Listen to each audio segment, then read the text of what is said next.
It is your lovely host, as always, Peter Mann.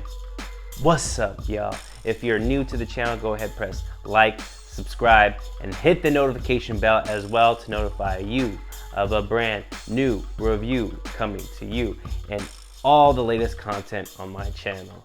Thank you very much for choosing MANN Cinema Reviews. Today we're going to get into the latest from the Marvel Cinematic Universe, and that is Doctor Strange in the Multiverse of Madness. So in this film, Doctor Strange is teamed up with the latest character, and that is America Chavez, played by newcomer Xochitl. She has the unique ability to travel the multiverse, and she needs Doctor Strange's help from evil outside entities that want to gain her powers. Now that's pretty much all I can share with you. There are different storylines and plots that we're dealing with. It's the multiverse. Xochitl is along for the ride.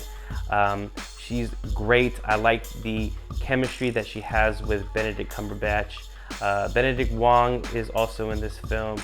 Rachel McAdams is back in this film.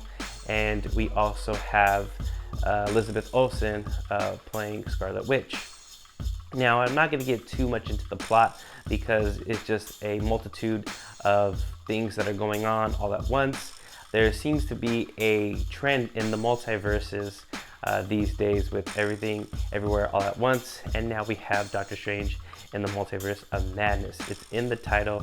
We're dealing with the multiverses. So I really like the new approach that Sam Raimi, at the helm of it, the sequel to Doctor Strange, has. I mean, we already see how he has had his imprint in the Marvel Cinematic Universe with the first iteration of Spider-Man with Tobey Maguire. The first 3 films were great. It really brought the horror aesthetic and the slapstick comedy that Sam Raimi is known for.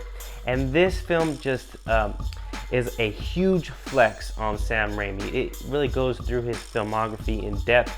He's just showing what he's capable of doing, and we do have a darker Marvel film to show for you.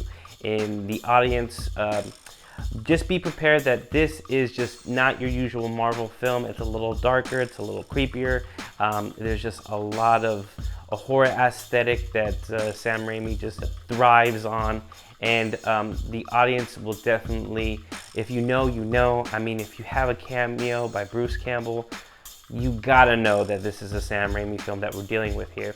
It does feel like a lot of his films prior, especially with Drag Me to Hell, Evil Dead influences for sure. So if you know what a Sam Raimi film looks like, Doctor Strange in the Multiverse of Madness really is a huge flex for Sam Raimi. I think he does bring something new to the table, which is refreshing. I had visions of Darkman in this film, especially with the character you'll see towards the latter half of the film. And there is scary moments. You have the score of Danny Elfman. It just feels creepy in the scenes. The score is amazing. It lends itself to the creepy ambiance, and the creatures that do show up are definitely scary, and it definitely pushes the envelope with the PG-13. So I do like that aspect of this film. This film has a lot to offer. It is fun. It's not boring. I will say that it just feels, I wouldn't say safe or cookie cutter, but I feel it just feels kind of packaged and just a little posh, and you definitely feel some interference with the studio. I feel like they're not giving Sam Raimi his full potential. Not saying that he is hindered, but it just has that Marvel feel and aesthetic that you try to break away with each of these films. But with the Sam Raimi aesthetic, you can just tell, and it's very unique, and he revels in this. So you do have a good time with the creepy atmosphere, but it just feels kind of too familiar in spots. I will say that I did feel like there might have been reshoots, not saying that there was, but there it's just this feeling that I have with some pockets of this film. But what I like most about it is that it is a Sam Raimi flex. You see just images that are reminiscent to his great films. I did mention Evil Dead. I did mention Darkman, Drag Me to Hell. If you like these films, you will see remnants of those films in the latest from Doctor Strange in the Multiverse of Madness. So that's what has this film going. I also like the performance of Elizabeth Olsen as the Scarlet Witch. I don't want to get into it for those who have not seen it, but she really does give it her all. I will say that this is the best that I've seen her in this role, and her character really thrives and is just built beautifully in this film. I think she even outshines Benedict Cumberbatch definitely in this film.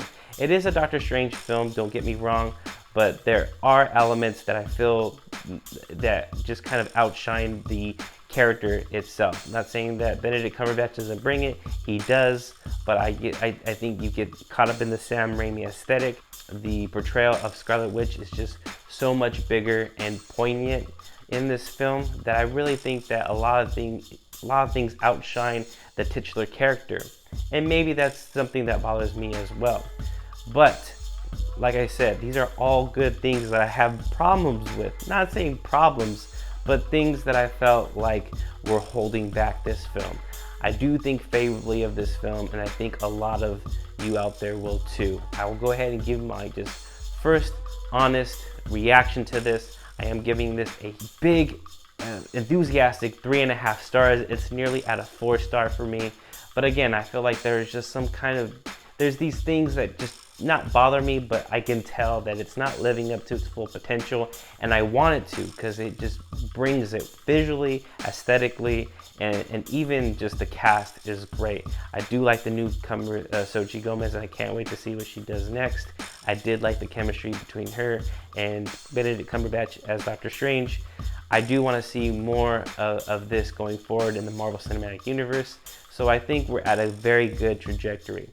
But I just feel like there are certain things that I just had minor problems with, and I think with the more and more I see this film, I think the more and more I will grow to love it even more. I just don't feel like it went above and beyond, but it does try new things, and I can't knock it for it. Thank you very much for choosing MANN Cinema Reviews. We'll see you on the next one. Peace.